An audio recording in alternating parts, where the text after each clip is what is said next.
रहा हूँ कि जो यहाँ का जो नौजवानों का जो एक जोश है, मैं सोच रहा हूँ कि यहाँ फाइट रखी, क्यों नहीं फाइट रखी जाए। जो मेरा दोस्त है राज खत्री, जिन्होंने ये मेरे को यहाँ पर बुलाया और जिनके जरिए आप लोगों से, सभी लोगों से मिलने का मौका मिला है, तो मैं राज खत्री का भी बहुत बहुत धन्यवाद करता हूँ कि आप लोगों से मेरे से जुड़े रहे।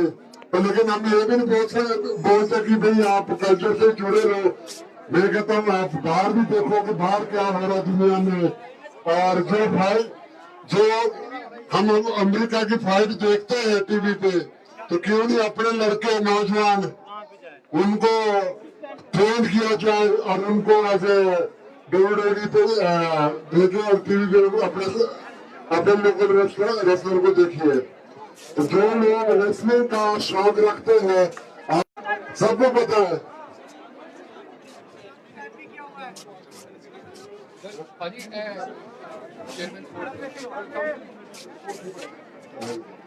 मैं चेयरमैन का बहुत बहुत धन्यवाद करता हूँ, उन्होंने मेरे को शोले से सम्मानित किया है, उनका बहुत बहुत धन्यवाद करता हूँ। स्पोर्ट्स की जो फीलिंग है स्पोर्ट्स में नहीं पहचान सकता है, तो आपको मैं बहुत बहुत धन्यवाद करता हूँ। आप बहुत एक अच्छा